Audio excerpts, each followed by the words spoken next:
Hello, today I'll tell you a tragic story about a girl who was forced to take up a worse profession. Enjoy! I sold my body to feed my family. They spent the money on parties. I think I got tired of living for everyone else. At 23, I decided to completely distance myself from my family. I didn't say anything. I didn't explain. I just disappeared.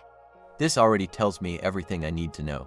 When a person reaches the point of disappearing without explanation, it's never impulsive.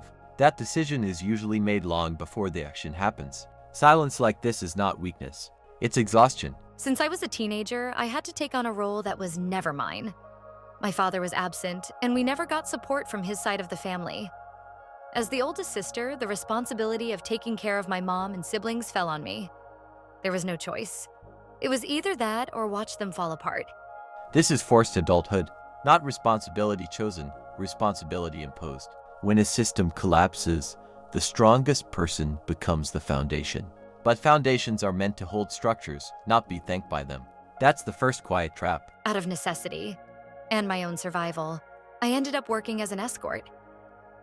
It wasn't for pleasure or out of curiosity. It was pure desperation.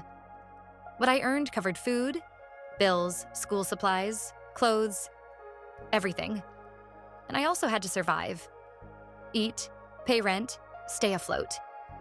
Whatever I had left after sending them money was barely enough, so I kept going even though I hated every second of it. People love judging outcomes. They rarely judge the absence of alternatives. This wasn't a moral decision, it was a survival calculation. When the system gives you two options, suffer or starve, choosing suffering is not failure. It's logic. I hated my job. I hated how it made me feel. But I convinced myself it was worth it for them, for a better future. But eventually, the emotional weight started killing the love I had for them. It stopped being about love and became about guilt. A constant sense that if I didn't sacrifice myself, no one else would. This is where damage becomes permanent. Love can fuel sacrifice, guilt can only drain it. Once guilt replaces choice, you're no longer helping. You're being consumed. And consumption always ends the same way. One day, I packed up and moved to another part of the country. I didn't tell anyone. I just left. From there, I kept sending money. But the more distance I put between us, the more detached I became. I stopped feeling connected. I didn't want to hear from them. I was just the source of money. Distance doesn't break bonds. It reveals what the bond actually was. If presence matters less than money, then money was the relationship. And that's not family, that's dependency. Then I found out the truth. While I was breaking myself piece by piece, doing something that destroyed me, they were spending money on alcohol, parties, and unnecessary things. Like it was normal. Like my sacrifice meant nothing. This is the moment illusion dies. Not because of betrayal, but because reality finally becomes undeniable. People who benefit from sacrifice rarely respect it. They normalize it. That's when I broke. I cut them off completely. No more money, no more messages, no explanations. I disappeared. Not out of revenge, but because I finally understood that no one was going to protect me if I didn't. Not out of revenge, but because I finally understood no one was going to protect me if I didn't. Now I'm alone, yes. In a new place, starting over. I don't know if I made the best decision, but it was the only one that kept me emotionally alive. I had to disappear, just so I could begin to exist.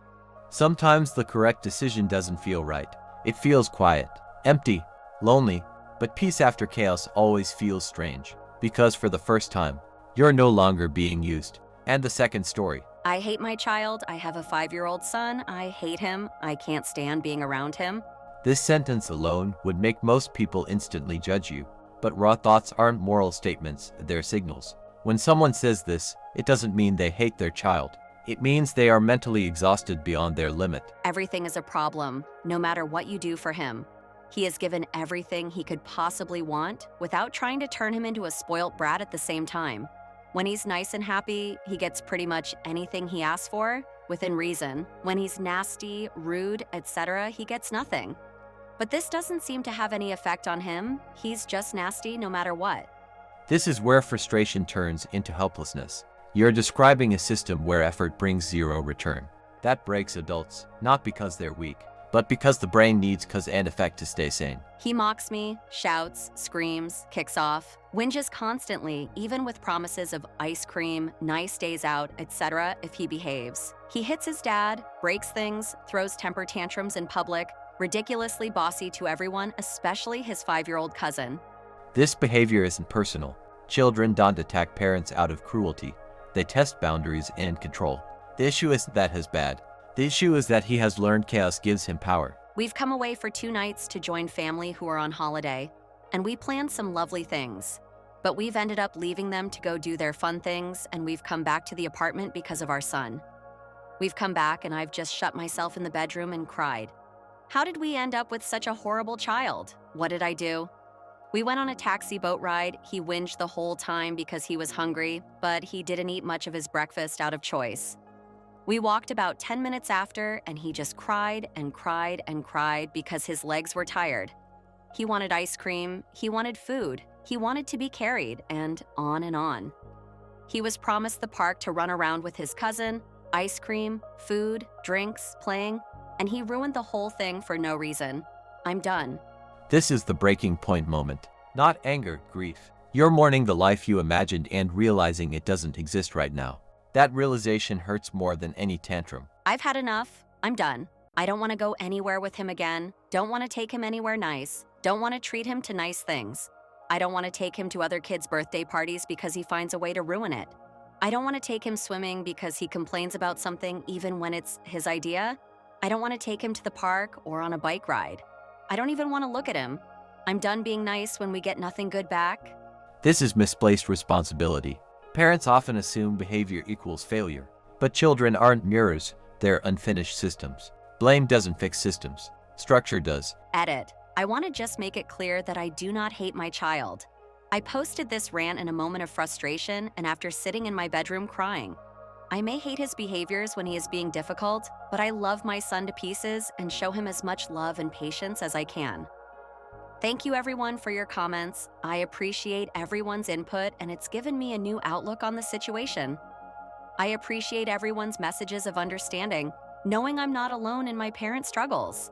Thank you for everyone's advice to get checked for ADHD and other mental health issues. We will be looking into it. And this confirms everything. Love was never missing here. What's missing is support, rest, and understanding of behavior beyond punishment and reward. Acknowledging the problem is the first step toward changing it. Thanks for watching this video. The stories were incredibly difficult. You need to digest everything said here. See you in the next video.